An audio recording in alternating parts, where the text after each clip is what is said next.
Olá, eu sou Marcos Dalmoro, engenheiro de produto, e esse é o treinamento do controlador Edge Essential. A gente vai começar com a instalação física do produto. Então, vocês vão iniciar com a fixação do produto na parede, com os fixadores enviados junto com a caixa do produto. Inicialmente, a gente vai começar com as conexões.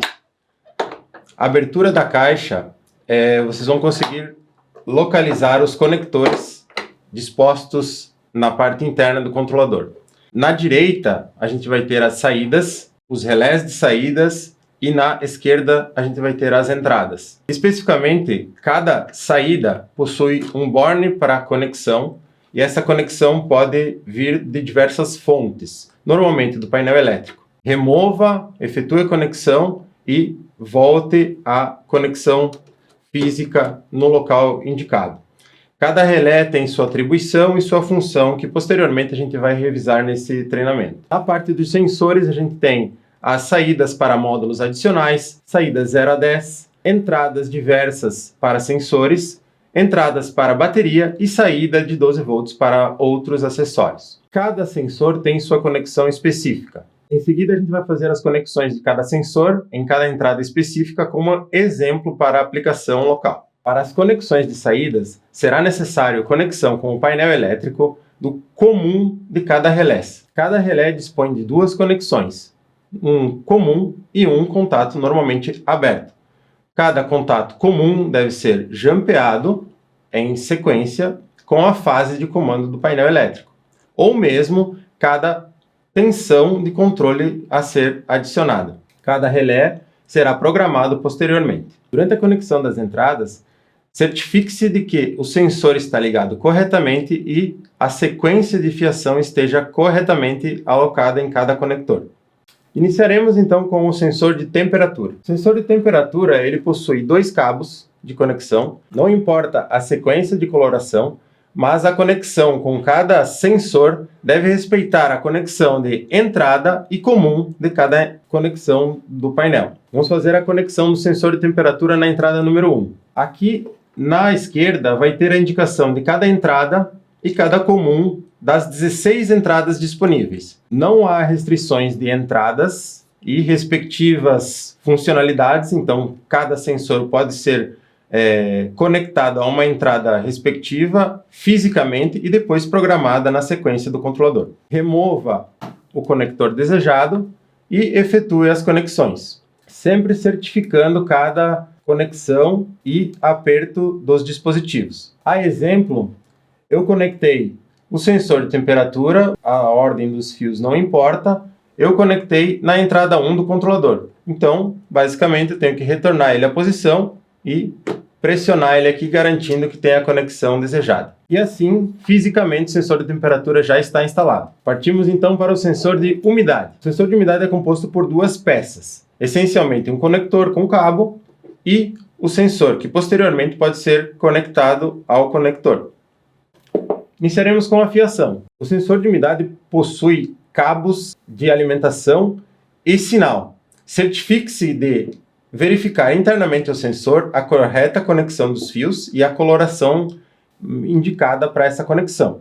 Em caso de emendas, certifique-se de sequenciamento de cores para chegar aqui no controlador e não ter surpresas na hora de conectar. A alimentação do sensor é basicamente 12 volts, então localize os conectores VCC e GND respectivo da entrada que você vai precisar conectar. No nosso caso, as conexões de VCC estão disponíveis no primeiro conector e no último conector. Então, aqui saem 12 volts para a conexão. No nosso caso, o fio vermelho é o fio inicialmente responsável por essa alimentação do controlador.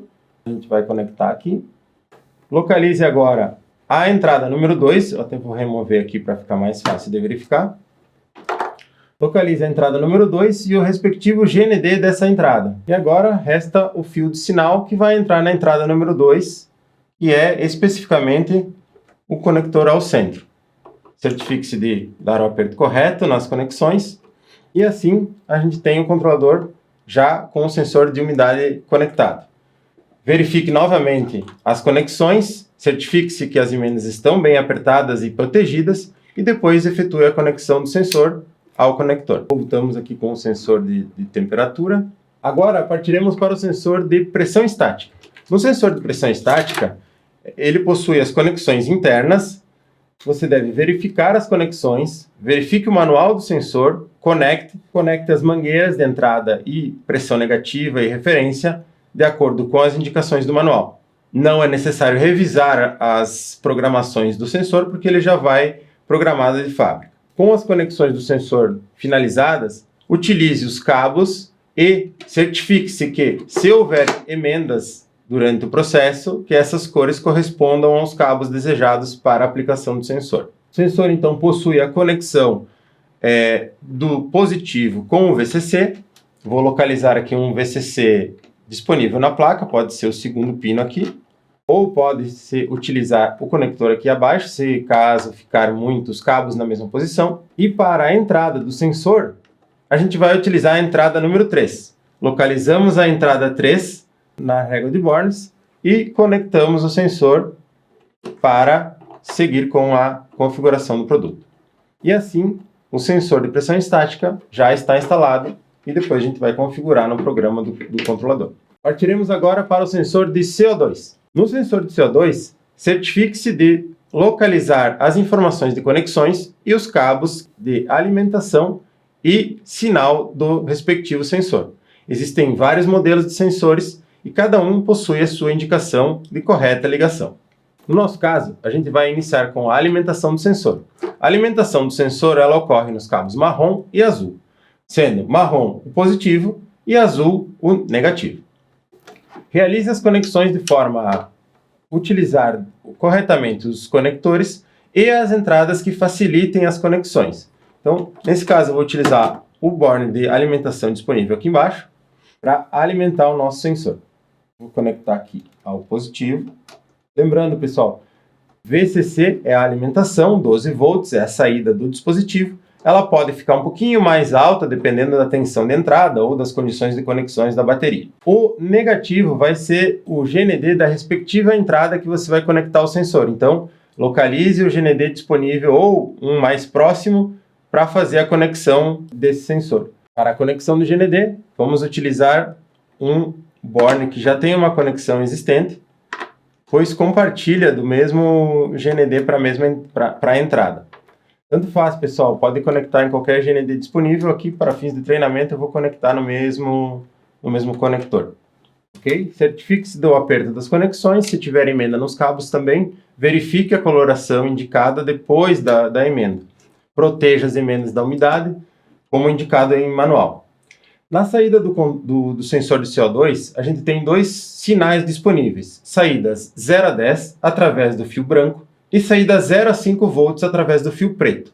Importante, o controlador Edge Essential, no sensor de CO2, utiliza a saída 0 a 5. Então, pode programar posteriormente essa tensão de saída, mas aqui a gente vai conectar o fio preto na entrada desejada. Então, está disponível aqui a entrada número 4. Eu vou conectar aqui o fio preto diretamente à entrada desse dispositivo. Certifique-se de dar o aperto correto às conexões, utilize proteção nas emendas e utilize os cabos indicados nas colorações que são fornecidas. Ainda, pessoal, existem as saídas 0 a 10, indicadas no primeiro conjunto de bornes, a saída para módulos de extensão, que incluem pesagem de silos, pesagem de aves ou dímeres externos que utilizem a comunicação.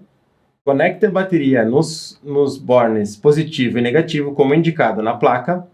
E, se precisar uma saída adicional de corrente em 12 volts, utilize o conector da parte de cima. Esse conector utiliza as funções do controlador para disponibilizar a saída de 12 volts para os dispositivos externos. Ainda nas conexões, a gente tem disponível uma saída de alarme. Essa saída de alarme ela dispõe de contatos comum, normalmente fechado e normalmente aberto. De acordo com a lógica do alarme do painel, certifique-se de conectar corretamente os bornes e o sinal do relé de alarme vai estar disponível na programação do controlador para as funções que necessitam de alarme. Então, assim, a gente fecha as conexões do dispositivo nesse momento.